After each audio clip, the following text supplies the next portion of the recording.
Hello, my name is Tony Lit. I'm the MD of Sunrise Radio, and it's my immense pleasure to bring you the official Sunrise Radio podcast. We are the #1 commercial Asian station in the United Kingdom, with many firsts to our name, and we continue to be the voice of British Asians who have given us their love and loyalty over 30 years. It's a legacy we cherish and a responsibility that we don't take lightly. Our aim has always been to entertain the listeners with the best of Bollywood and Bhangra, while also addressing their concerns. A real voice for the community, a vibrant community, and a great nation. We are proud to be British and Asian. This podcast is a compilation of some of the things we do on the station, with a stellar lineup of presenters who each have their own personality and style. It's entertaining, informative, engaging, and we hope you will enjoy it here as a podcast if you are unable to tune in to the radio. Don't forget to subscribe and tell your family and friends about this podcast. And do leave us a comment on what you think. We'd love to hear from you. All the best always. Team Sunrise. Sunrise Radio.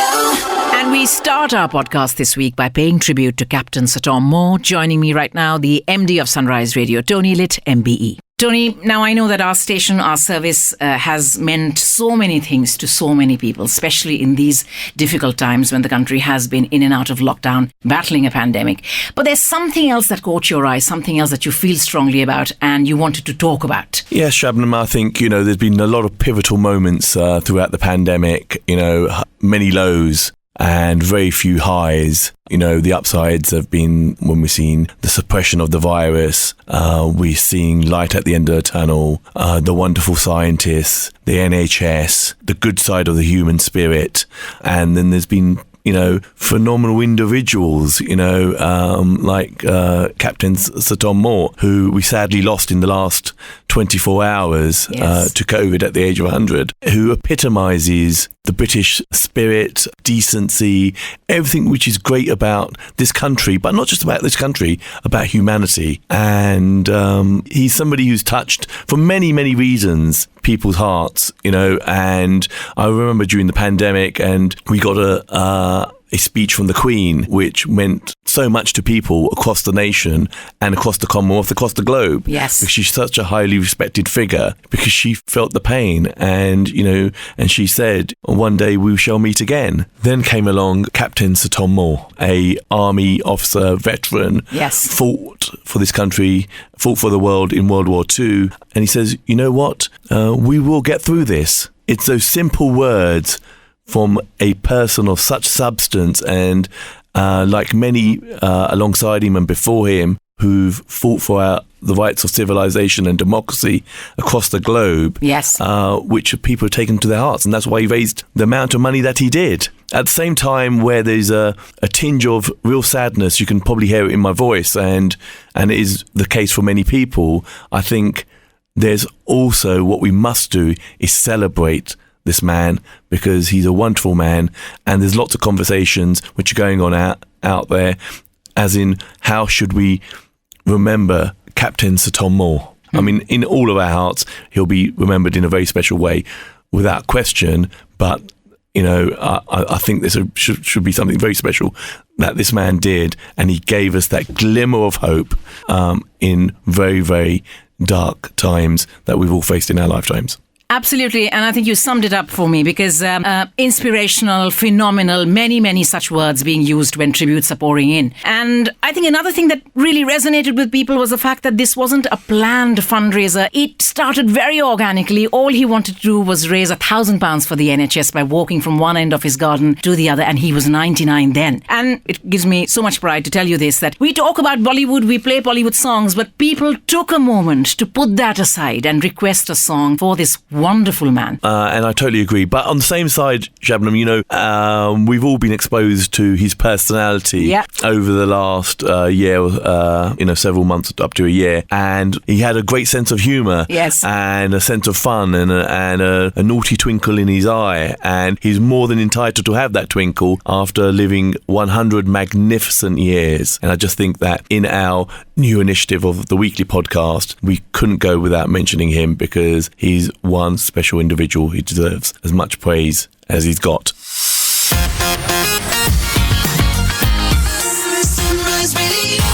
Hey, my name is Shabnam Sahi. Welcome to the official Sunrise Radio podcast. I'm on your radio weekdays from 9 a.m. to 12 noon. If you've heard the show, you know what to expect from it. But here are some exciting, interesting Bollywood stories that you may have missed. This time round, served up as part of our official Sunrise Radio podcast. Enjoy. Sunrise Radio. 2016 की film Mirzya का ये गाना आज, लेकिन ये गाना मिर्जिया का ये गाना मैं इसलिए सुनवा रही हूँ आपको कि I've got a great story on the lady who starred in this film. Shabana Azmi's niece Sayami Kher. Now she made her Bollywood debut opposite Anil Kapoor's son Harshvardhan Kapoor in this very film, Mirzia. Remember? Now the film didn't quite work and both kids trailed off into oblivion only to be seen in smaller roles here and there. I know Harshvardhan Kapoor did Bhavesh Joshi. I know Sayami Kher did a digital drama where it got a lot of traction. Well, Sayami Kher may have finally found her true calling. And you know what it is? Not just films and acting, but writing as well. That's right. And Sayami, like most of India, I suppose, she is mad about cricket. So she is going to combine these two passions and write a book on Team India's recent historic, jaw-droppingly dramatic win at the Gabba in Australia when they lifted the Border Gavaskar Trophy. Sayami कहती है, it won't just be a book of stats, but a tribute to the resilience of this young team that no one believed could pull off the victory they eventually did. Now, if you look at it, there were so many wonderful stories that came out as soon as this historic event happened, you know. This was a ragtag team of newbies, many with stories so heartbreakingly dramatic you would weep if you heard it. You know, for instance, Nataraj. He's the son of a loom worker in a remote village in India. Siraj, the son of a rickshaw driver, stricken with poverty, and not just that, Siraj also lost his dad right at the start of the tour. All these people emerging from circumstances of abject poverty, cricket gave them hope. Cricket showed them a new path as they rose through the ranks and they made it to not even the national team, the B team. That's what they were in Australia, right? And these kids, these underdogs, bringing glory to the country in a way that no one imagined was possible. I tell you what, Sayami Kher, pehli kitab ke liye aapne topic to bilkul A1 chuna hai. This debut novel has every chance of becoming a bestseller, right? Priyanka Chopra Jonas expands her brand equity in the hair care market by launching her own affordable, vegan, eco-friendly range of hair care products. Now, you can be sure that even if you have a passing interest in Bollywood, you know about this. Why? Because of the sheer star power that Priyanka wields on a global stage, right? Her upcoming memoir, Unfinished, this became the biggest pre-order on Amazon when it was announced last year. And there are exciting new things on the work front as well. But when, if ever, Priyanka intends to do a masala Bollywood film again, that remains $1 million question. Mujhe lagta hai na ki Priyanka has done so much since she did her last film. I'm not talking about The Sky is Pink. I'm talking about Jai Gangajal before that. So much water has flown under the bridge that she may have reached a point of no return and she may be extremely choosy right now. You have to really convince her with a good story. She might turn around and say, what? Sorry, what do you want me to do? You want me to wear a lovely sari and say, आप अगर हमसे हमारी जिंदगी मांगते तो हम आपको हंसते हंसते दे देते लेकिन आपने तो हमसे हमारा गुरूर छीन लिया. Think Kashibai in Bajirao Mastani. Nah, I think I'll pass. There's a fantastic story, a throwback interview on the relationship between Amitabh Bachchan and Shatrughan Sinha. Now, you know, diplomacy has never been Shatrughan Sinha's strong point, right? And despite a fairly successful career in Bollywood, his reign didn't last too long. Not because Shatrughan Sinha lost his command over acting or anything, but primarily because his career happened to overlap with a sharp, sudden, meteoric rise of another young actor who, with his deep baritone, his commanding presence, his screen embodiment of India's disenfranchised youth of the 70s and the 80s, the angry young man, that actor, a certain Mr. Bachchan, he put not just Shatrughan Sinha, but I think virtually every other actor's career in the shade. This must have hurt tremendously, right? Though Shatrughan Sinha refuses to comment on it, saying, let bygones be bygones. Despite the fact that Shatrughan Sinha was replaced virtually overnight by Amitabh Bachchan in films like Diwar, Sholay, and this one, Satte Pe Satta. Did you know that? 3 iconic films in Amitabh Bachchan's filmography. लेकिन शत्रुघ्न सिन्हा कहते हैं कि these things happen in Bollywood. What is fated is fated. All you can do is accept the situation with grace and look ahead. क्योंकि if you are constantly looking over your shoulder, constantly worried about, paranoid about the competition, there's no way you can do your job sincerely. Solan is such. Bahubali director S.S. Rajamouli hit the ball out of the park and emerged as the perfect combination of creativity and commercial credibility. Bollywood now keeps a hawk eye on everything Rajamouli does. Aapne notice kiya hai? Because it is in their common interest to blur the north-south divide and reap the rewards of a popular film that all fans of Indian cinema would enjoy, setting aside their regional differences. And that is mainly why Rajamouli's next biggie, RRR, clashing with Boni Kapoor's Maidan, has become a huge story. It has become a bone of contention between North and South India. It's also worth noticing that 3 other box office clashes are slated for 2021. There's Salman Khan versus John Abraham, Radhe or Most Wanted Bhai versus Satyamev Jayate 2 this Eid. Then there's KGF Chapter 2 going head-to-head with Tiger Shroff's Heropanti 2. And there's Shahid Kapoor's Jersey versus Akshay Kumar's Raksha Bandhan. Diwali fireworks of the Bollywood variety. Why would Akshay want to release a film called Raksha Bandhan on Diwali? I don't know. Anyway, so these big budget, big name box office skirmishes, are they essential to guarantee the survival of the fittest, or are they detrimental to the film industry's return journey from a crippling pandemic? The jury is still out. Now, Amir Khan fans, and I consider myself the uncrowned queen of that fan club, by the way, we have some news. Suna aapne? Sunne mein aaya hai ki after finishing work on his adaptation of Tom Hanks's Forrest Gump, Lal Singh Chaddha, which is due out this Christmas, fingers crossed, and a star cameo with Ali Evram in his friend Amin Haji's film. For a moment I forgot his name there, his friend's name there, Amin Haji's film. And of course playing T-Series founder Gulshan Kumar in his biopic titled Gold. Now this has been a topic of discussion and speculation for more than years, for 2-3 years now, right? Now it's being passed around like a football among several A-listers, but I think Amir is going to play Gulshan Kumar. Lekin, in sabke baad, there's a loud buzz in Bollywood that says Shubh Mangal Savdhan director R.S. Prasanna, he has approached Amir Khan for a sports biopic with just the kind of film Amir Khan loves. A blend of grit, determination, but dripping with emotion. A bit like Dangal. Amir Khan is said to be greatly impressed with R.S. Prasanna's story, and if all goes well, he would produce it and he would act in it as well, hoping to charm his fans with yet another masterpiece. Yes, please. Did you read about this? She's loud, she's outspoken, and on the big screen, she's pure magic. I'm talking about Kajol. Now, Kajol has enjoyed a certain reputation in Bollywood so far, right? And her recent film on Netflix for director Renuka Shahani, Tribhanga, this explores the fragile yet tempestuous relationship between women in the same family but across the generation divide. And Kajol's incessant swearing in Tribhanga, this has upset many of her fans. And addressing the matter, Kajol pehle kehti hai ki look, that is life. It's just a way of expressing your frustration.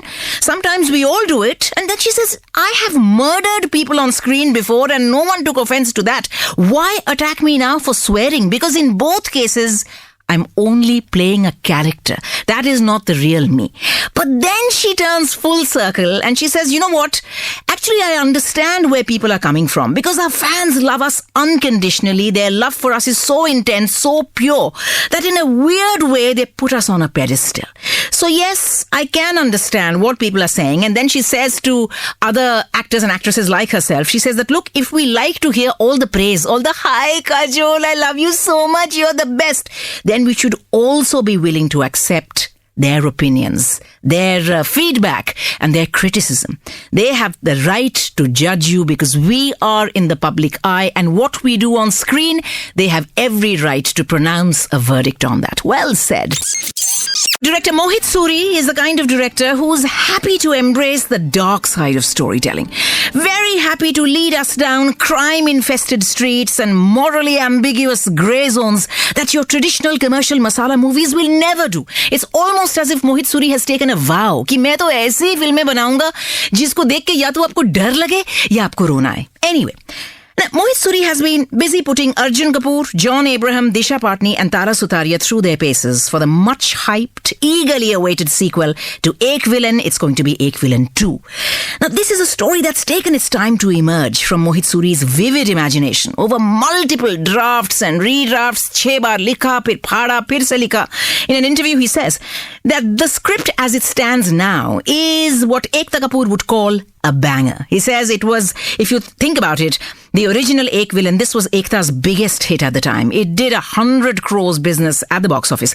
So we took our time to write the script. I wrote one draft, I wasn't happy. I wrote another draft, I wasn't happy. Then I worked on it some more. Finally, now the script of Ek Villain 2 is at a place where Ekta took one look and said, oh my God, this is insane. I have to make it. You can catch Shabnam Sahi, the ultimate storyteller, weekdays 9 a.m. till 12 noon. The UK's biggest station mix. Sunrise Radio. Hey, so here we are on episode number 2 of the official Sunrise Radio podcast. I hope you enjoyed the first one. Now, let's talk about Fabulous Lives of Bollywood Wives, the Indian reality TV series, the show that focused on the personal and the professional lives of Neelam Kothari, Mahib Kapoor, Bhavna Pandey and Seema Khan, wives of Bollywood actors Sameer Soni, Sanjay Kapoor, Chunky Pandey and Sahel Khan, respectively. Now, this series, it debuted on November 27th on Netflix, and I think this show sparked a lot of conversation. Now, the idea of creating this reality series, it was quite similar on the lines of Keeping Up with the Kardashians. Now, it has been produced by Karan Johar. If you haven't seen the show, you will see a few glimpses of him in it as well. Now, I caught up with the Fabulous Wives just a little while after the show received so much feedback, and here we are in conversation. Sunrise Radio. Okay, so guys, Neelam, Seema, Mahib, Bhavna, welcome to Sunrise. I think the show has really kicked off absolutely fabulously here in the UK. Everyone has loved it here so much. So well done and congratulations. Thank you. How are you guys feeling about it all? I'm going to throw this question to all of you. How's it been now that you've soaked in all the feedback so far? Just loving it. Yeah, it's been amazing. We didn't expect this. It's just been really amazing. Really nice. Yeah. Good. I'm so glad. And Mahib, I mean, like for you, I think you in the show, I think you kicked it off really nicely, being in Paris, Le Bon with Shania. I think that was a really nice start to the show. So tell me, how has your entire family taken it for you? Initially, I think forget about the family. I needed to come on board mentally, exposing my life, exposing your home, your children, being put up for judgment. So that I had to come to terms with myself, first. Then, of course, the first thing was my children and my husband. If they weren't going to be on board about this and they weren't going to be comfortable with this, there was no ways I was going to do it. But Shania and Jahan were amazing. Shania said, you have to do this. I mean, it's life is short. You have to live the adventure. You're doing it with your best friends. How difficult can it be? And, you will have stories to tell. And Jahan was just like, listen, Mom, you don't say no to Netflix and dramatics. And Sanjay basically wanted to tell me the tough side to it. Hypothetically, if the show didn't do well, are they going to make fun of us? I needed to grow a little bit of thick skin. So I think he was just trying to safeguard me. But he said, listen, you're in good hands with Netflix and dramatics. So once they were on board and they'd taken it well and they were excited about the whole thing, it was all fine. It all fell into place. Do you feel that there is something about being a Bollywood wife that's often misunderstood, maybe? Many things that are misunderstood.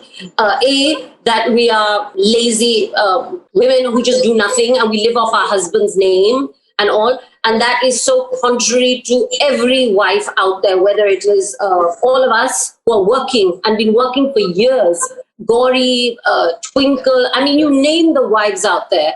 They are married to these superstars, Gauri and Twinkle I'm talking about. They're not overshadowed by these men. They hold their own. They're working women, and I have tremendous respect for them. So I think we all the thing is with this show, because it came with the whole glamour thing, I think everyone was like, oh, this is going to be like so much fun. And it's going to just be like a little breeze in the park. But I think what people didn't understand, that you guys are actually working. It's not just about, being the Bollywood wife or having just like really nice clothes to wear and like jewelry and going out to parties. I think what we saw at the end of it, it was actually, you know what, these guys do work and they are very normal and they're equally protective about their family. They're equally stressed about things that, like a normal person would be stressed out about as well. And I think that was one of the beauties of the show as well, which was really, really nice. Seema, coming over to you, you were very, very open with how you and Sahel stand. And I think a lot of people didn't know that. And a lot of women may have connected with you on that as well. How do you feel about that reaction that you got? Look, so when I knew this question was going to be thrown at me, and there were only two ways I could take it. Either I'd pretend or I'd tell the absolute truth. So I live by that. I mean, you can only pretend for so long, but it's not something that comes easily to me. In fact, I think I have the opposite problem. I share too much. Sometimes I need to hold back because just that's the way I am. But I said it like it was. It's the honest truth. It is what it is. And I think I'm quite surprised with the feedback because I think a lot of women don't know how to say it. They probably, I don't know if they live it. I can speak for myself, but they don't know how to say it. So on that level, they connected with me. And I'm pretty overwhelmed with the whole response and the whole, to me, like, oh, you're so honest and, you spoke the truth, but I don't know it any other way. So for me, that was like a revelation also for so many women to reach out, and it was really heartwarming. For sure. And I think, like you just said, honesty, I think that's what the entire show was based on, really. Like 25 years of friendship. Like the bad days, the good days, it was all there. We saw it all. And that's exactly what happens normally. Like in real life, that's exactly what happens. So I think that was really nice for you to bring that out in the show. And I think maybe a lot of other women will now also, instead of hiding something like that, they will also speak about it as well. So I think that was really nice. Now, Bhavna, coming over to you, what would you say is the best bit of advice that your kids gave you and as a mother that you really took on board? So I think, to start with, I would say I was in a similar position like Maheep in the beginning. I was a little apprehensive. I wasn't sure if I want to put myself out there. Mm-hmm. But both my girls, Ananya and Raisa, and my husband, Chunky, and my parents were like completely encouraging. They were like, you must do it. And even we had a lot of discussions, the four of us amongst each other. And I realized this was the best way to do it. I was going to be working with my friends. I was going to be having a blast. So I took the plunge. And plus, of course, there's dramatics and Netflix involved. And they were extremely sensitive, to the very fact that where we come from, who we are married to, us being moms, things like that. And I think we all put our best foot forward. As far as my kids are concerned, today I'm happy about one thing because they don't have to say, oh my God, is that my mom? No, they have to say like, wow, that's my mom. So, that really makes me happy. And I think they've all taken it very well. My parents, my kids, my husband, my friends, everyone. So it's been a fabulous experience and I'm just so happy I did it. I'm so glad. And Neela, moving on to you, and I'm sure you've had this question many a times, the entire fillers, Botox thing that you did, and I think that was very courageous of you to do. Only courageous in the sense only because, like, I don't know why it's frowned upon or people don't talk about it. So I think for you to come out and actually show that in the episode and in a way that you did it in a very graceful manner, was that a conscious decision for you? Well, thank you. It was courageous. And yes, women don't like to disclose these things and they don't want to come out in the open and tell people that, yes, I do Botox. I do get fillers done. And my whole thing, I stick to this. Why not? I just feel that, to put the message out there that there's nothing wrong with it, even if you are doing it. And I just felt that I know how much pressure I put on myself before facing the camera. I drove everyone bananas, my makeup artist, the cameraman. I actually bribed the cameraman a little bit. I said, you got to make me look good. And only I know when a woman ages and it's also at 50, it's very difficult, premenopausal and whatever. But so it crossed my mind, and I've been wanting to do it since about 2-3 years, but I've never had the courage and I've never had the guts. So finally I did decide, and I told the creative team, I said, look, I'm going ahead and doing this. Do you guys want to film it? And they just jumped on it. They said, we're not gonna lose this opportunity. They grabbed it. Yeah, I mean, I have had people coming up to me and saying that, like, even my close friends, why did you have to do it? You know, why tell people that you're doing this? I just feel that, it's not like I'm doing a facelift. It's just Botox and it's just fillers. It's not really a big deal. It's not a big deal at all. So I just feel there's nothing wrong with it, and why not? And I think, Bhavna, you're like the opposite end of the spectrum. You're all about the earth energy. I mean, does that work? Does it actually work? Have you seen a difference? Yes, I've seen a difference. These girls may laugh, but I've definitely seen a difference. My pigmentation has become better, much better. Yeah. And I've honestly not really used anything else. It's also, I think what shows on your face is what you feel inside. It's a lot to do with that as well. So I think whatever makes you feel happy, makes you feel good, makes you feel confident, it always radiate on your face somewhere. So I believe in that. And even, like Neelam said, I had there are a lot of people who laughed at it. And there were a lot of people who also said that, we understand that, we connect with that. Yeah. And the thing is, I am a very, very paranoid person, and my friends know, they call me a hypochondriac. So for me to do something invasive is like really, really scary. And I mean, it'll take me a lot to do something like that. Hats off to Neelam, she did it and she's looking great, but for me, I have to find something alternate for myself because I cannot do something invasive. So this is something I tried and I enjoyed it and I feel great. I think that's the most important. You could be looking your best, and if you're not feeling good, it's of no use. So you have to feel good, and that is the most important thing. Yes, absolutely. Now, Seema, over to you. This show, it's come at a time where, of course, the pandemic is hitting us. The digital world is just absolutely crazy. It's on another level. Do you feel that this show has changed the way, like, society perceives women in general? I don't know about women in general, of course, but women from Bollywood for sure. Wives from Bollywood, the misconception that we don't have the same regular, normal, mundane lives that other women have, that's not true. We do. I mean, we've showed it. We have our highs, we have our lows. We feel the pain as well. I mean, even though we are, it's not all glamour. We also have our highs and lows. We also do the same regular stuff the other women do. We go to the market, we multitask, we look after the kids, we look after the home. And for being a woman, I mean, every woman knows out there that multitasking is something that women do really well.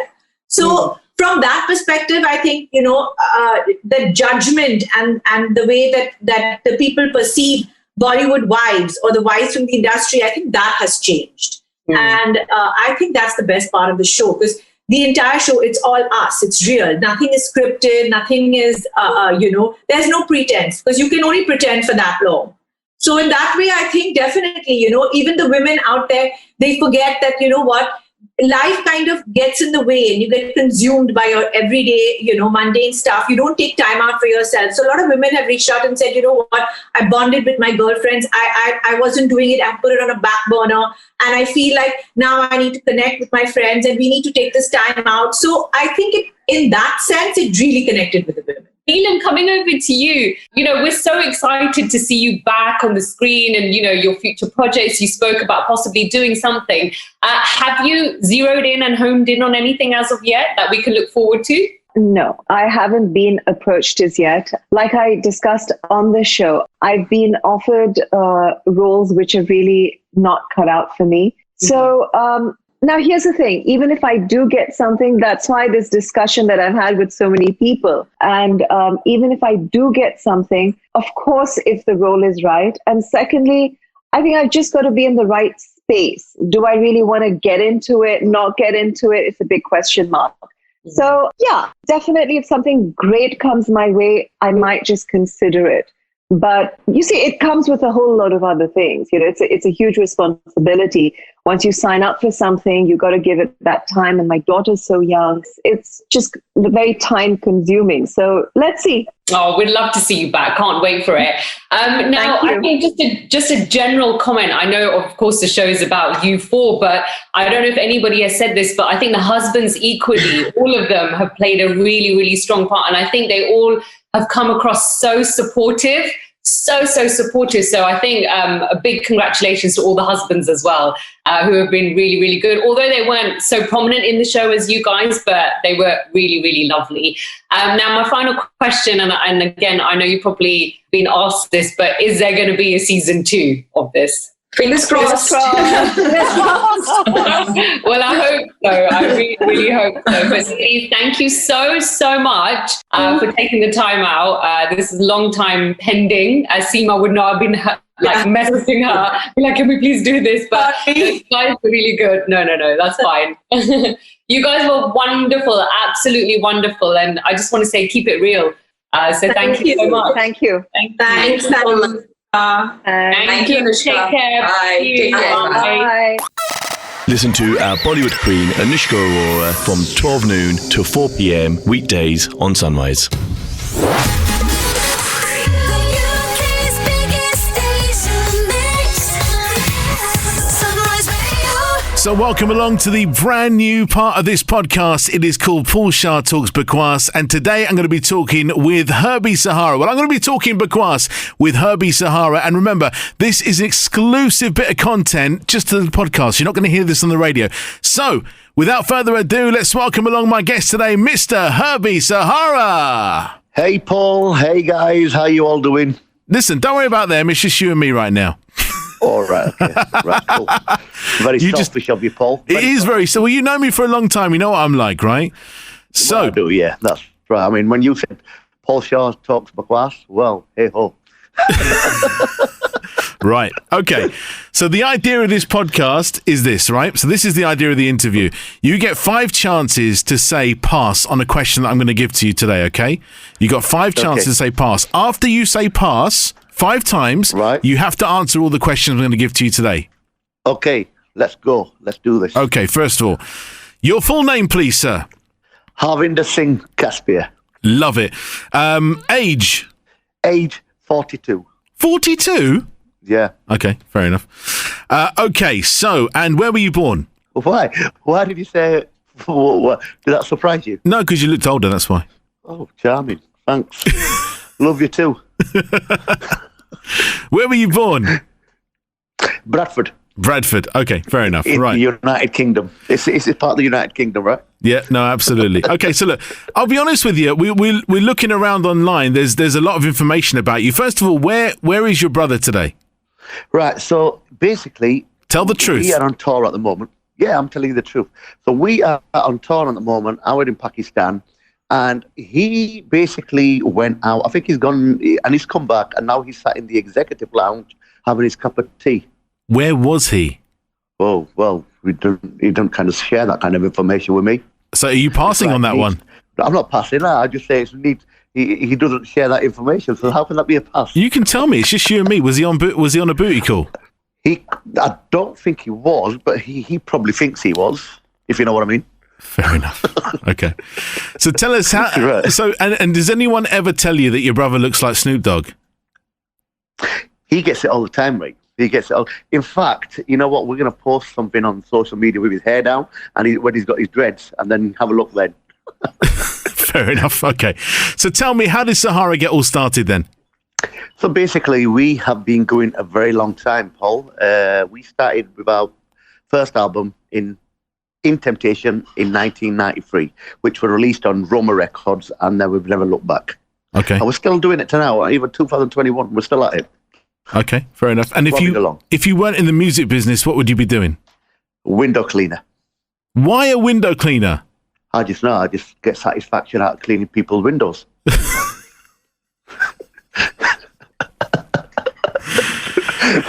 Oh God, it's going to be one of those days, isn't it? Okay, so look, it is. So look, no, if I wasn't, I don't know. I'd probably be something. Definitely with music. I don't know. I'd probably be engineer or something. But then, yeah, I really don't know. What I'd be. Don't speak Punjabi with me. You know I don't understand Punjabi. If you're going to speak English or Gujarati. Okay. Which one? Okay, well, English. Every single person in this world has got a song that they secretly listen to. Okay, so this is a song that they are basically driving along to. They don't really want anyone to know that they're listening to it because it is a bit cheesy and it's a little bit flamboyant. Which is that song for you? Oh, you know what? It's not flamboyant, but my is that Qiyamah se Qiyamah tak mere. Oh no, sorry, I forgot to tell you. Not Hindi, not Bhangra. It's got to be an English song. Oh right. Okay, then it's got to be Michael Jackson's "The Way You Make Me Feel." Really? Yeah. Okay, fair enough. Love it. Favorite food, Mr. Sahara? Actually, Bohemian Queen's Bohemian Rhapsody is good. There you go, man. Yes, you and me both. Yeah, it does. It's a very sad song as well. I just love the way Freddie sings that whole song. It's such fantastic. Have you seen the film? I have, yeah. Sad, isn't it? Yeah, it's very sad, yeah. Very sad. Such a great artist. Favorite food? Favorite food at the moment is got to be chili fried fish. Chili fried fish. And can you cook? Yeah. I can. Is tea cooking? If you make a tea, is that tea's cooking? Yeah, tea's cooking. Yeah, tea's cooking. Yeah, I can definitely boil a cup of tea. That's fair enough. How many children do you have? I have 3 children. You had to think about that for a second, didn't you? No, I have no. That moment, I have 5 children. You have 5 children. Yeah. Are they all? Oh, I have 7. 7. So I have. How do you have 7 now? So you went from 3 to 5 to 7. How does that work, Herbie? Right. No, I have 5. I'm joking. You got 5. Okay. Are you married? Yes, I'm very happily married to my lovely wife, Mina. Okay, fair enough. And your favourite collaboration of all time? Favorite collaboration of all time? Yes. What, like my collaboration, or? Yeah, with you. Yeah, someone you've collaborated with. So, I would say that my favorite it was part with Manch, really. Because I gave him the track when we did the song Sony and Sony, and it was kind of a life changer, really. Okay. The track, because it became such a big track, and yeah, so I'd say that's my favorite because that's the first time I collaborated with another artist. So yeah. Okay. Who would you want to work with? Oh, who would I want to work with? I would definitely want to work with the guy, the guy who did the music for Bombay. A.R. Rahman. Yeah. You forgot A.R. Rahman's name. No, it's been a long day. I've had no sleep. Fair enough. Okay, cool. I've had no sleep, and so yeah. Who is the one? A.R. Rahman. A.R. Rahman. Who is the one person because of the reputation that you'd never want to work with? Who would I never want to work with? Yeah, because of their reputation in the music industry. Oh, I don't know. Can I pass on that? Because I really don't know. What? You're passing on that one? Yeah, I've got 4 left, haven't I? You got 4 left, yeah. Okay, so that's one of your passes. Okay, fair enough. When was the last time you were in a punch-up and what happened? The last time I was in a punch-up, I was 7-year-old and I got beat. You got what? I got beat. Okay. Why was there a punch-up when you were 7? What happened? Can we move on from this? Because it's quite embarrassing. No. I need to know now. You got hit by a girl, didn't you? Yeah, no, he looked like a girl. What happened? What happened? Actually, what it was, I've always been this kind of, you get one of them school lads who's, part of the whole gang, and you know what I mean? I was just picking on somebody. Was I 7? No, I was 10, I think. I was 10, yeah. I was going around acting all hard on this poor guy, and yo, giving it all the large. Anyway, so he hit me back, and we had a fight, and I lost, like you do. Okay, Is fair that enough. just me on my own, or does everybody do that? Yeah. Okay, fair enough. I'm not sure if I'm allowed to ask this question because my managing director said to me that it's still that obviously the interview is still associated with the brand, so I've got to keep it clean. I'm going to ask it, and if I need to cut it out, I'll cut it out later on. Yeah. Okay. You ready? Yeah. Has a member of the same sex ever made a pass at you? Pardon? Yes, they have. Yes, they have. Tell us about that.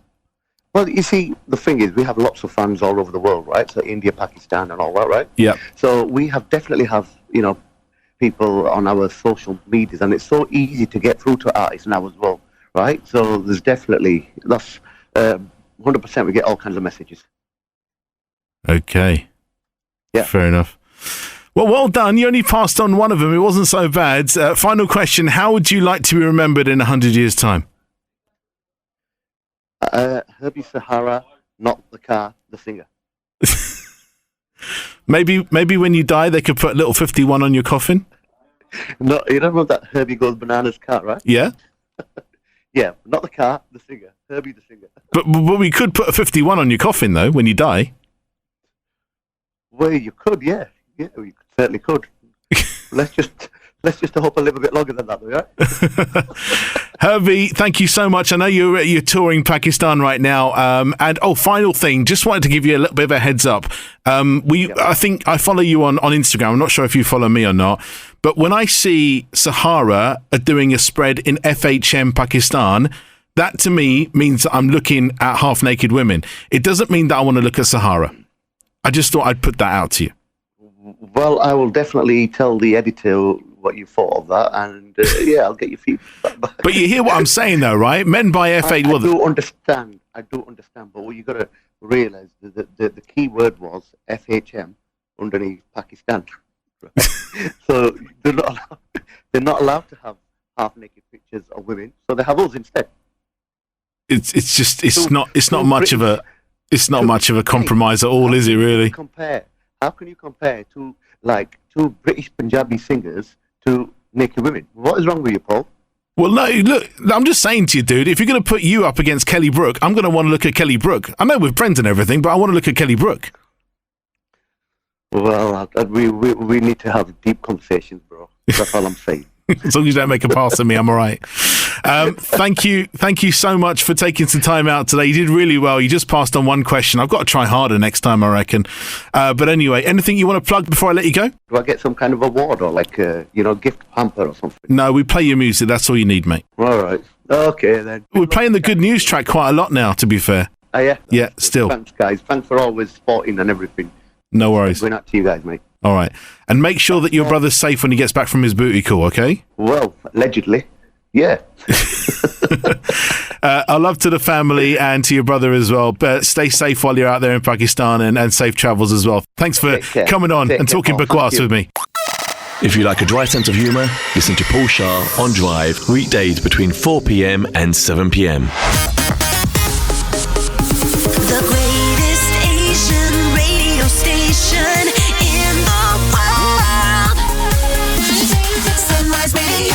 And the time now brought to you by Sunrise Radio's YouTube channel is 16 minutes past 9 here in London on the 31st of January. Wherever you are in the world, I am being joined online by music producer, singer, songwriter, and now co-founder and director of her very own music label alongside Rishi Rich. Break the Noise Records. I'm joined online, on air, and on Insta Live by Kiranee. Good morning. Well, I say good afternoon to you probably out there. Yeah, it's good afternoon here now. 10 to 3 in the afternoon. 10 to 3. Wow, already half your day gone already, and we're just getting ours started here in London. Listen, thank you very much for joining us.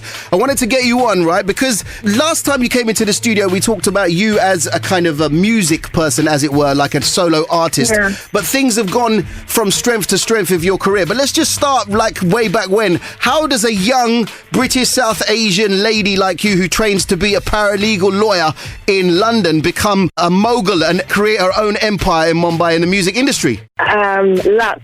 I think the world's best luck ever, and being in the right place at the right time, I think. And working hard also. I've worked hard. Of course, they say, like, luck comes to everyone, but it's what you do with it after it's arrived, right? Yeah, exactly, yeah. So listen, and then, of course, your music career, from switching from being a lawyer to kind of taking music on full time, then moving to Mumbai, and then being part of creating a music label. Let's talk about Break the Noise Records for a little while, because in this day and age, a music label isn't really the done thing nowadays, right? Because most people release their music independently. So how's that working? Yeah. I mean, I think with us, when we set up Break the Noise, Break the Noise is run by 3 people, myself, Rishi, and a third partner called Richard. With us, we were just a bit kind of fed up of not being able to put the music out that we wanted and that kind of thing. So we just thought, what is the most natural avenue to kind of take that? And it was to set up our own record label and kind of be in the driving seat with everything that we do. And we've been really enjoying the roller coaster ride so far. So it's been good fun. And what's interesting about Break the Noise is that it's kind of not a full committal label to an artist, right? It's not like, right, we're signing you down for 3 years, you can't do anything with anyone else. It is almost, so far at least, like a one-track deal for each track, right? Yeah, exactly. And all the music that we've been kind of putting out so far has all been created in this room. Mm-hmm. You know, like Rishi and myself would create the track, like compose it. Then we'd get the artist on board, get the artist to record the vocals. Some of the artists we haven't even met, because it's been lockdown and COVID and everything else. It's been really, really creative. But yeah, like a one-track thing. Let's see how it goes. But there are a couple of artists that we've already worked with that we are setting up new projects with. So that will be coming soon. Now, in the space of somewhat of less than a year, really, the label's been alive, right? You guys have released tracks back to back with new artists, known artists, created artists, championed them, but also you worked with successful names as well over the last year or so. What does an artist have to do in order to get their song released by Break the Noise Records? What do you look for? I think, first of all, email us. Contact, send your demo. One thing that we kind of pride ourselves on is that whether we take on your project or take on your song, we always respond back to you. We remember the days when I used to send out demos or whatever, no one would get back to me, So that's really important. The artist gets that feedback, that email response saying, look, we've heard your stuff and XYZ. But first, just contact us, give us some time to listen to your music, and, we can always start a conversation. Now, you mentioned one of the co-founders and directors of the company is, of course, our very good mutual friend Rishi Rich. How is he to work with on a daily basis? Because I've known him for probably most of my life now, over 30 years, and I know what he's like socially. I know what he's like to work with on a one-off basis here and there. But what is he like to work with on a day-to-day basis? Okay, I'm gonna make this easy. Don't sit on the fence. Be honest. What he's like socially is exactly how he's like to work with day in, day out. Mental. No day is the same. No day is the same. It's a different day every day. Each time we're in the studio, it's always, for me, it's always very, very inspiring. He still teaches me so much. I've learned so much so far. And I think that's probably why I am able to be a co-founder of a record label. He's really kind of mentored and developed me as a music artist, but also as a music business person as well. So it's all thanks to him. But yeah, he's crazy in and out of the studio. You know that. And if there's one person who's been there and done that in the music industry and learned from being burnt and from successes as well, it's him. Yeah. So there's a lot to learn from. Let's talk about your role in music, because you come from a Punjabi music background. That was your thing. That was where you stepped into the industry as. Yeah. Why do you think, I know we spoke about this last time you were in the studio, that was quite a few years ago now. Why do you think there are more people like you, Kiran, in the roles that you play, both musically but also someone leading and heading up as a strong female record label? I think there's definitely a lot more female artists in the industry now. Mm-hmm. That's something that I have been kind of championing for a while. There are loads of people. Whether they're seen or not seen, that's a different situation, but they're there. And I don't know. I never really wanted or even had the vision of being part of a record label in the capacity that I'm in. That was kind of always Rishi's dream. And it just so happened that when that opportunity came about, it was a case of if we're going to do this, we're going to do this as a team. Because, it's very hard to run a record label as a solo person as well. So, Rishi needed that team, that support, and that's where me and Richard came into play. So it just very naturally happened. I mean, I didn't set out to be, part of a record label or doing what I'm doing. I was quite happy writing my one song a year and, putting one track a year out. I was very happy with that. But life's obviously changed now and it's very different. It's very fast-paced. But yeah, I wish there are more women to actually do what I'm trying to do now. I think it'd be great. And staying on the same subject, someone that you worked with not that long ago, Janita Gandhi, in fact, mentioned that she was on the soundtrack, I think, for Sultan, and her version of Jag Ghumia didn't even get the time of day, as it were, on the soundtrack. But actually, once it got out there, people gave it much more traction than it actually got on the soundtrack itself. I mean, do you think there's a lot of that happening, not just here, but particularly in India? How are female artists being treated? Are they being treated equally, or do the male sort of dominant stars still reign? I think there's a pretty sensitive kind of topic. I don't know, to be honest, here especially, whether they're being treated equally. But I can say from an artist perspective, artists get chop and changed off tracks like the night before a track is going to release. And I've had personal stories where a track's going to come out tomorrow. They've got a call saying, listen, your voice isn't good enough. We're putting someone else that's more well-known. And it's really harsh. I can imagine that happened to Janita. She's got a fantastic voice.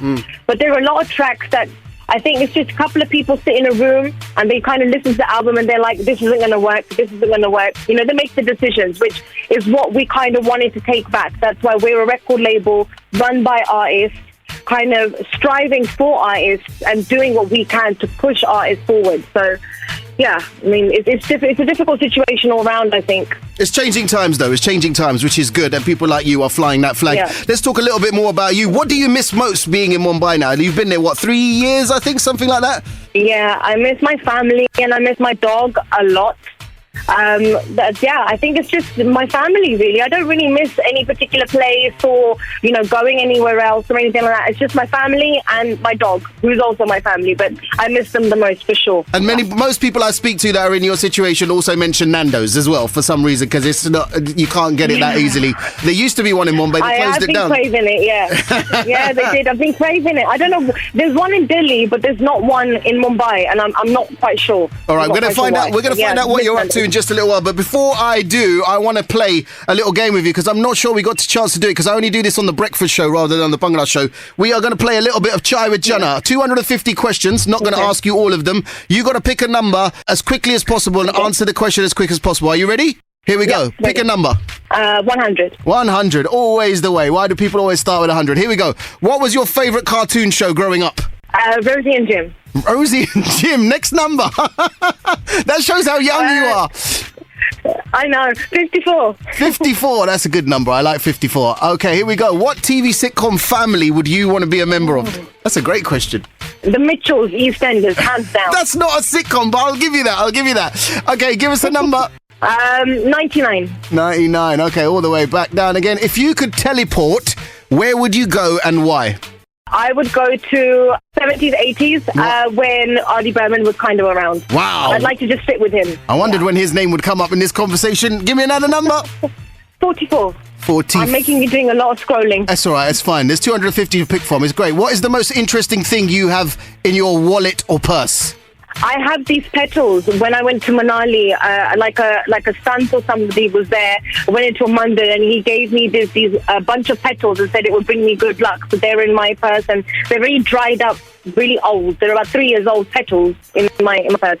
And have they brought you good luck? Do you think it was a changing time from when you've had those petals in your wallet? Yeah, I think so. I think it's the belief as well. Yeah, the petals will stay. So the petals will stay. Give me another number. 15. Whoa, okay, 15. Here we go. 15. What is the one thing that annoys you the most, Kiran? Oh, liars. Liars. Fair enough. Liars, that's it. Then we'll leave it at that. Give me another number. 4. 4. Okay, here we go. What is one of the things that you would put on your bucket list? I really, really want to go to New York. Oh, you haven't been to New York? That surprises me. I don't know why. Yeah. Most people in the arts at some point have been to New York just to kind of get inspired by the surroundings or by the brilliant art that is available there. All right, last one. One more question. Number 2. Number 2. What colour is your toothbrush? Black. Are you sure? Because in India, black everything. most people use datan in it. So the fact that you've got a toothbrush is inspiring. Kiran, it's black, yeah. It's always lovely to catch up with you. Let me know before you go, what is it that we can expect from you outside of the label and outside of you writing for other artists like Jay Sean's Nakare was a huge hit recently. You worked on Pal Pal Dil Ke Paas, you worked on Pangra Pale, soundtracks, Yash Naverka stuff. Those are all outside stuff that you do as a label maker, a music maker. But what are you doing as an artist? When can we hear from you? Isn't that all enough? I don't think I have any more capacity. But no, I have actually been working on something very, very special recently. And I will be coming with a solo track very, very soon. So I'm very excited about that. I haven't put a solo track out for a while. So that will be really interesting. So that will be coming super soon, actually, very soon. And is that collaborating with anyone, or is that just you out and out? Just out and out, all me. Yeah. Heavy, that's going to be wicked. And of course, once we're out of this pandemic, what are your plans? What's the first thing you want to do? You're going to fly back to London to see your family, or you're going to go to your favourite restaurant? I'm definitely going straight back to London, catching up with my family, seeing my dog, and eating all the pere I can find, because I cannot find a decent pere here. You can't find pere in Bombay? No, I can't. And I can't find a decent samosa either. You got to find a Punjabi halwai. Straight back to London. You got to find a Punjabi halwai. Straight back to London. All right, wicked. Kiran, it's an absolute pleasure. I'm going to play the brand new version, the Burning Bridges remix of Kya Hua, which has been a huge success for you and for Rishi and for the label itself. We wish you continued success, both as an artist and also as a director and founder of Break the Noise Records. Have a wonderful time. Stay safe. Give my love to all the Bombay-ites out there, and all my best wishes, all right? Thanks, Jenna. Bye. And for a slightly different flavour, catch Ameet Chana between 7 a.m. and 10 a.m. on breakfast at weekends. The UK's biggest station mix. Sunrise Radio. This is Anila Dhami on Sunday.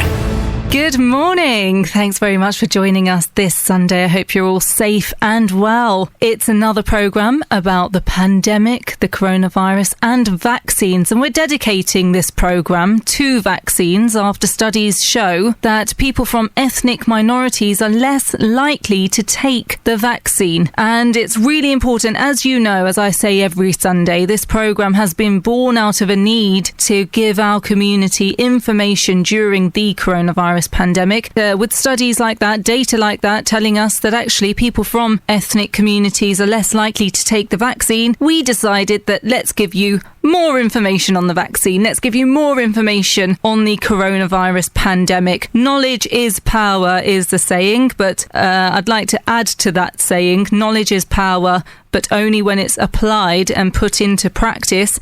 And well-informed people make well-informed decisions. So I'm hoping that you'll be able to make well-informed decisions, especially because I know that there's a lot of misinformation out there. I know that fake news is circulating on WhatsApp messages. I've seen posts on Facebook saying that there are side effects to these vaccines. That I can absolutely tell you that the studies have shown that there are mild to zero side effects, and that actually these vaccines are very safe. So I'm asking you today to get in touch and tell me, why is it that these studies are showing that people from ethnic communities are less likely to take the vaccine? Let me give you some statistics. So there's documents from the government's scientific advisors. A recent poll by the Royal Society of Public Health has suggested over half of Black, Asian and minority ethnic people would be happy to have the coronavirus vaccine.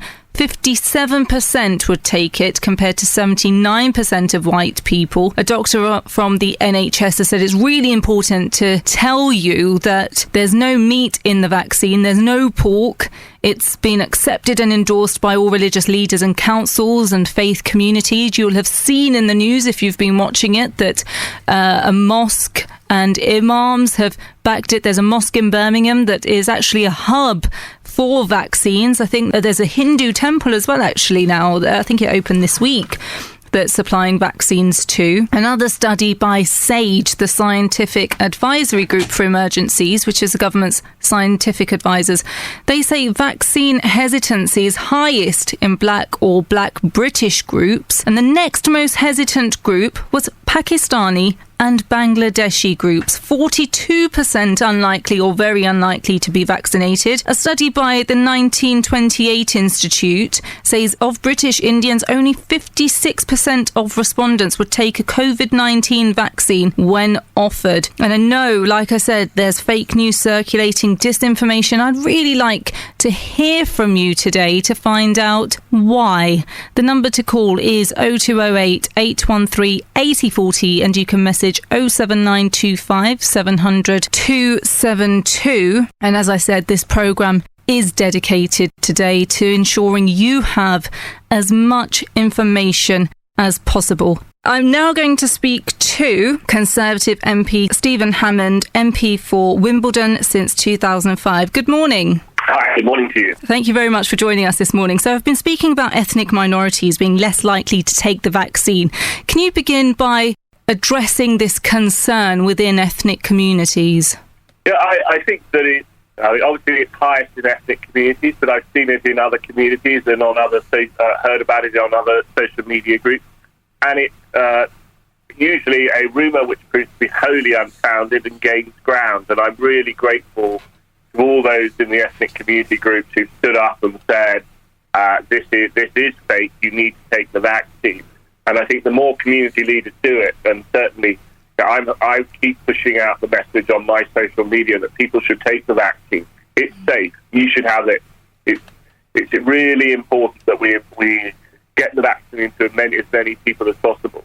And talking on vaccines, what a debacle on Friday with the EU saying they're going to trigger Article 60 and checks at Northern Ireland's borders for COVID-19 vaccines, only to retract it. But of course, Boris Johnson's involved and he had to issue a statement saying he wanted urgent clarification over the EU's intentions.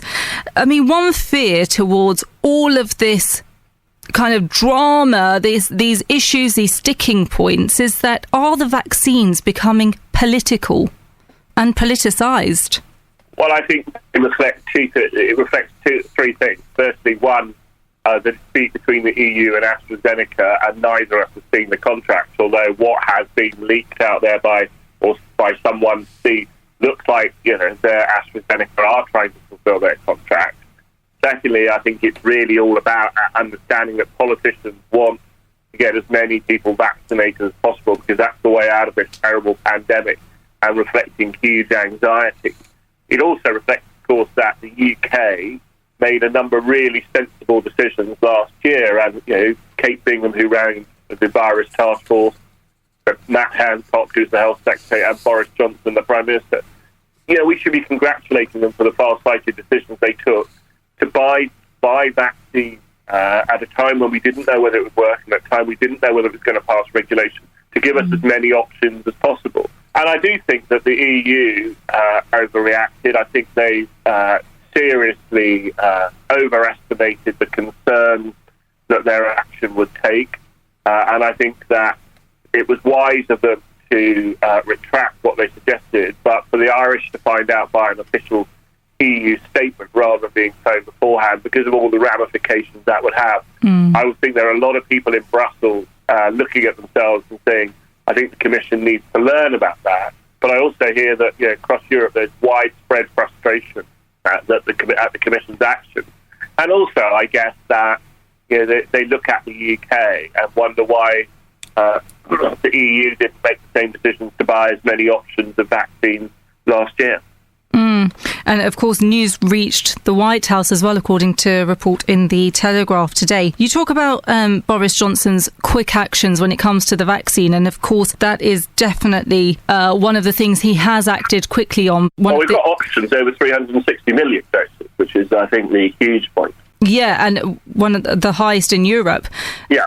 But I do want to ask you about the UK death toll reaching over 100,000 this week, and of course it's surpassed that now. How do you feel about Boris Johnson saying we did everything we could and continue doing everything to ensure that we can minimise the loss of life? What do you make of that?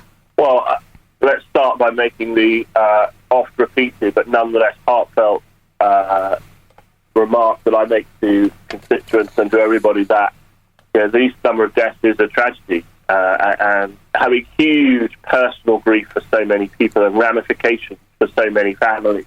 And that, I think one should start by just recognising the personal toll. I don't think anyone is going to say that there weren't some mistakes, delays, and errors made. But I think it's also true that throughout this, the government have tried to act alongside the advice they've been given and in the best interest of everybody. I just want to come in here because Boris Johnson didn't attend the first 5 meetings held on COVID-19 by Cobra. He has enforced this hotel quarantining just in the last few weeks or so, the hotel quarantining, the border checks, tougher fines, moving schools and universities to online learning until the end of 2020. All these factors have played a part, surely not? Yeah, sure. But if so the first thing is that I've done Cobras. I've attended them about all sorts of things and all sorts of crises. Prime Ministers don't attend every Cobra. I think it is true to say that from February onwards, or beginning of March onwards, the Prime Minister has attended every Cobra there has been. And I think the point you were making is earlier on. I have just said that I think there were some errors made at the beginning. I think there have been some delays. I think even now the big error not to shut schools in December meant that they could have opened earlier in 2021. I think we'll reflect that was where the increase in transmission was coming from, even if it wasn't affecting the children in quite the same way. No one is saying there aren't errors and mistakes. What I am saying is that there are things we need to learn. I think the government has learned some of those. And I think also that all the interests, right or wrong, were taken on advice and in the best, what was perceived to be the best interest. And the other thing is that if we look at countries across Europe, broadly we've all followed the same path. Germany had a PPE crisis in April. Spain didn't count death numbers in care homes. It was so bad in April, May, June, July. Italy had a health service overwhelmed. So, of course, the UK government made mistakes. This is a situation that no one has come across before. But I think it has done a lot right. And I think in particular now we should be looking at the future. There'll be a time to learn all lessons. But the time now is to look at the future and to try and make sure we make a huge success of the vaccine rollout. And one final question. Do we know what post-lockdown life might look like? We know that Boris Johnson's roadmap will be published on the 22nd of Feb, the week commencing. But do we know if we're going back into tiers and what that might look like? We don't, but I think your listeners, and certainly I expect us to go back down through tiers in various areas depending on the level of infections. I don't think we'll go from lockdown as it is now to no restrictions. I think it's likely we'll go back down through the tiers. I think that will go on as a process probably through the year until we get the next target met, and then a tier might come down. The next target is all the over 50s by March. I think then the adult population by the end of the summer is sort of target levels the Prime Minister will set out. And at that level, you can start to see the tiers come down. It may well be that we have to still look at some form of social distancing for rather longer than any of us would like. But so I don't think we'll go from where we are now to nothing. And I think people should be expecting it to go back down through the tiers. But we should, if we all have the vaccine, which is the point you were making right at the start of this, which I absolutely endorse and want everybody to take, we all follow the guidelines now, the quicker we're going to be able to go back down through those tiers. MP Stephen Hammond, thank you very much for your time this morning. Thank you. Tune in every Sunday, 10 a.m. to 12 noon for Anila Dhami on Sunday, giving the British Asian community a voice on the matters of the day.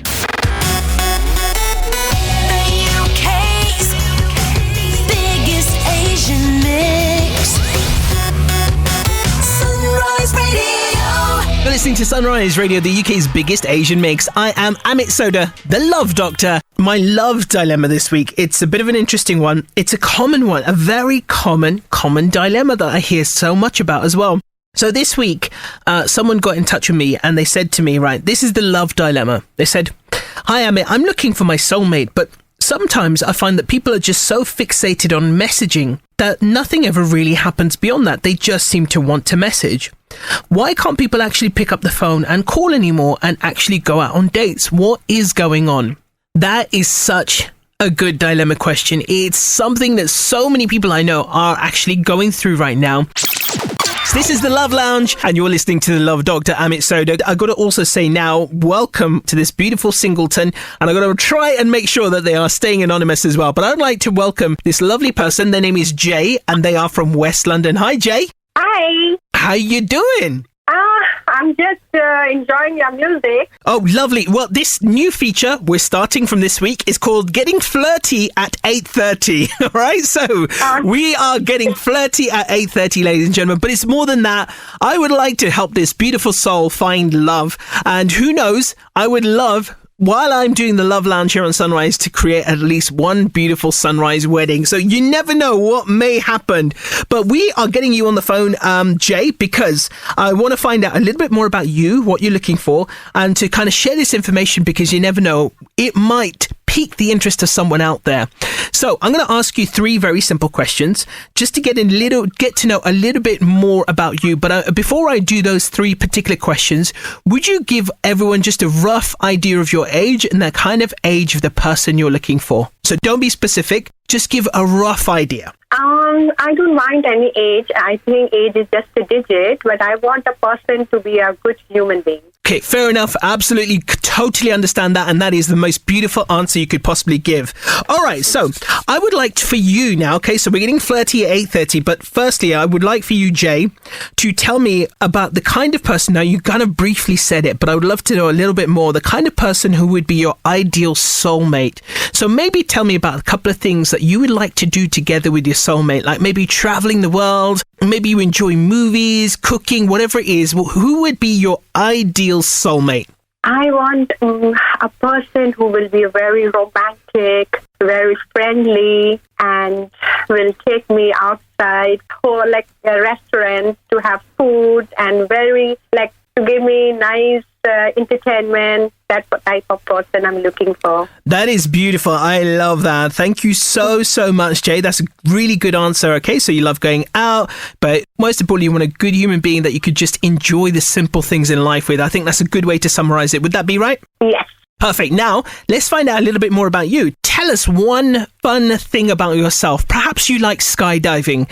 Perhaps you like eating a very strange kind of dish. Whatever it might be, one fun, quirky thing about yourself. Maybe you can do a good impression of a Bollywood actress. I don't care what it is. It could be absolutely anything. Tell us one fun, quirky thing about yourself. Okay. Once I went to Oxford Italian restaurant, and I asked for Italian food, and they have given me something very long, and it was so difficult for me to eat, and I was just cutting with a fork, and the thing went to another person, and that was my horrible day, you know. Oh, very funny. Oh, bless you. Oh, wait, can I just check? Are we talking about spaghetti? Yeah, maybe. Yeah, just like noodles, you know. Oh, is it like the thick spaghetti, the thick noodles? Yeah, chopsticks. Yeah, oh, bless you. That's so funny. Oh, that's really cool. That's a beautiful story. I love it. This is what makes us human. This is what makes this fun, right? And I wanted to ask you as well, what is the best thing about you completely? Like maybe it's that you have a beautiful heart, that you're really funny. What would you say is the best thing about you, Jay? I am very friendly person, very jovial, and I'm very fast forward, you know, like whatever I feel, I just say to the person, you know. I don't hesitate, nothing. I'm just a very fast forward person. Lovely. Beautiful message. Beautiful. Right, there we go. So we've learned some 3 incredible things about you, Jay, and we're going to try and help find love for you, right? We've calling this Flirty at 8:30. And so what I want someone out there to do right now, this beautiful soul is in West London. Her name is Jay. And if you're someone out there who's perhaps single, likes the sound of Jay, would like to connect, you could drop us a WhatsApp here on 07925 700 272. Or if it's out of hours when I'm not in the studio, you could always message the Instagram account, the Sunrise Instagram account, and just put it for the attention of me, the Love Doctor, Amit Sodha, and then obviously I will find a way to connect you both. How does that sound? Is that good with you, Jay? Wow, that's really nice. Oh, absolutely. I think Jay is a beautiful soul and deserves a beautiful soulmate, and I think we're going to try our best to make it happen. Yeah, let's do it. Thank you, Amit. Thank you are so much. a superstar for just taking part, being so brave and being the first person to take part in Flirty at 8:30. They're a little bit nervous, but I'm going to bring them on here. This is my couple this week. They are called Mala and Harjot. Welcome. How you guys doing? Hi, we're good. Very well, thanks. Good. Let's put them at ease first. Okay, listen, whatever happens, Harjot, by the way, I just want to know as well, because I think Harjot's going to be answering the question, guessing the question. So, Mala, you're not going to be too mean on your husband if he gets them all wrong, are you? I'll try. It's like make or break tonight. I love it. Relationship make or break time. Tell us a little bit about you guys. You're from Kent. How long have you guys been together? Because I know you got a couple of kids there as well. Yeah, we've been married for 16 years now. Wow. Okay, cool. And you've got a couple of kids. How old are they and what are their names? So I've got Ria, who's 14.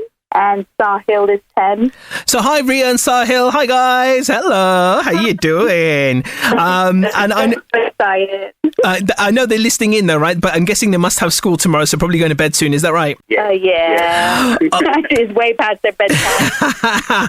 Thank you so much, Ria and Sahil, for sticking around as well, because I know you wanted to hear your parents do this. You're probably loving this. Right. So what's going to happen is, I believe Harjot is going to leave the room so that, Mala, you're going to answer the questions first. And he's going to guess the answers that you've given. Okay, are we ready to do this? This is the Couples Challenge here on Sunrise Radio.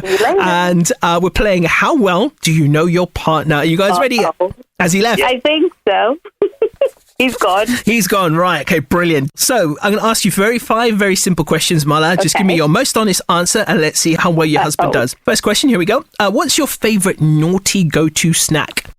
Chocolate, Kit Kat. Oh, Kit Kat. Nice. Specific as well. Not just chocolate, but Kit Kat. All right, cool. Love that. Your favourite song or music artist? Build Your Gala. So actually we have this song lined up as well for a little bit later. Okay, cool. So let's see if he actually picks up on that, because you both were there when you said it.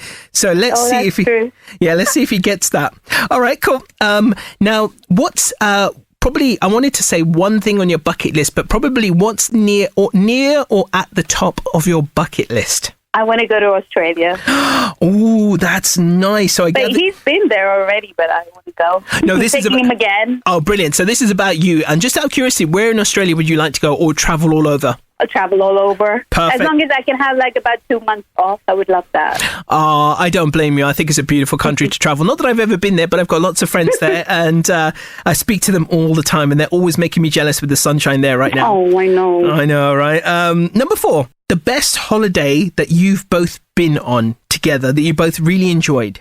Okay, if without the kids, it was Paris, and with the kids was Greece, when we went to Rhodes. Rhodes in Greece, yeah? Mm-hmm. All right, perfect, lovely. I bet they love that as well. Greece, again, is an amazing country. And last but not least, who is your favorite? Which of the two is your favorite child? I'm kidding. I know. I'm absolutely just joking with you. Don't worry. I would never ask you that. He would love that question. I'll ask him that as well, but I bet it's Sahil, right? No, anyway, no, I'm kidding. What is your favorite film, Hollywood or Bollywood or otherwise, your favorite movie? My favorite Bollywood film is Maine Pyar Kiya of all time. Oh, I love it. Oh, good choice though as well, right? You've answered the 5 questions, so let's get him back in and put him out of his misery. All right.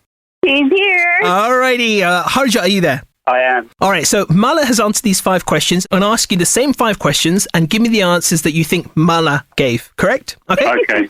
Perfect. Now, I reckon you're going to do well at this. I really do. So, question number 1, I asked Mala, what was her favourite naughty snack? Chocolate. It's a specific chocolate, I think, or just... Well, if you think there was something specific, what do you think it would have been? Chocolate, I don't know. She loves all kinds of chocolate. And if it was a specific chocolate, what do you think you would say? Her favourite chocolate is probably Kit Kat. All right, cool. That's no worries. We've got your first answer. No, shh, don't give anything away yet. Don't give anything away, Mala. Sorry.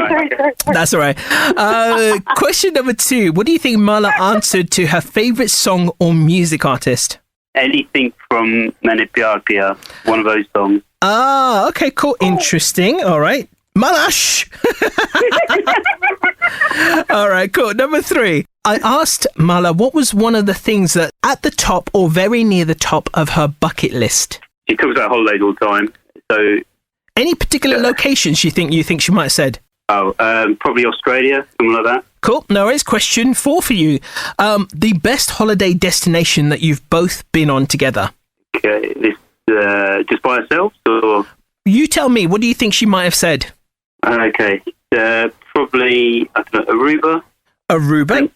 Aruba. Okay, cool. No worries. And last but not least, Mala's favourite film. Playback, yeah. Nice. Right. Okay, cool. Now, how do you think you did? I don't know. From her reaction, it's probably not that well. No, listen. I can't believe you. I think you did better than you think you did.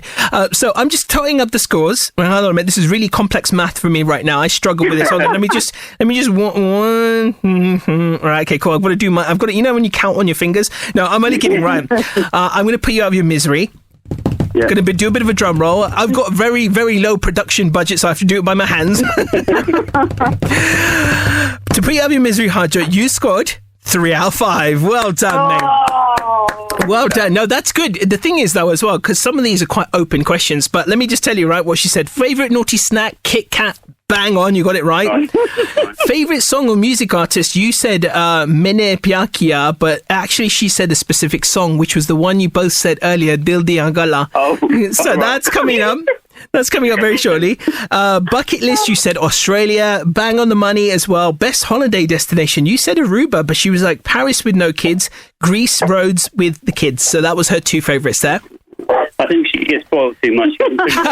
She does, mate. Come on, I deserve it. I totally deserve it. Oh, no, you do. You absolutely do. And last but not least, you smashed it, of course, Maine Pyar Kiya. You got it absolutely on the nose. I think, you know what, 16 years, considering like when you're this familiar with the person, it's easy to forget. Like when me and my wife played this, like we were just so nervous and we got like 3 or 4 out of 5. So I think congratulations to you, but that was actually really well done. You. Now, before we go, I just want to say you were both so nervous before you came on. How are you feeling right now? Pretty cool, pretty chilled. Didn't I say that, though? Didn't I say after a couple of minutes, you'll be like, yeah, well, what the hell? Nothing, no big deal. You guys are absolute superstars. Almost coming up to the end of the show. Actually going to squeeze in a couple more songs, of course, before we finish. And of course, my answer to the love dilemma, which happened to be earlier, which was regarding, which came in from someone firstly, actually, about how to deal with the whole kind of notion of texting in this day and age. Because everyone seems to be wanting to just text when they are dating or on dating apps or on dating websites, whatever. And my answer to this as well, to the love dilemma this week, to the individual that sent me the message, is very simple. That I say to anyone out there who's dating, you know what, you do not have to put up with things like that. What I say to people is send a message to someone. If all they can do is text, you send them a message saying to them, listen, I really appreciate you getting in touch, but I'm not looking for an online pen pal. I'm looking for someone to genuinely connect with. So, you know what? If you'd like to speak on the phone, I'd be more than happy to give you my number so we can have a real conversation, which is so rare in this day and age. Send an answer like that. Send people a message like that. That would really get people thinking twice about the fact that they just keep on messaging and become online pen pals. So make sure you do something like that. Let people know that you're not in this to have another online pen pal. You're genuinely looking to meet someone. Catch our love guru, Amit Sodha, between 7 p.m. and 10 p.m. every Sunday for that chill out zone.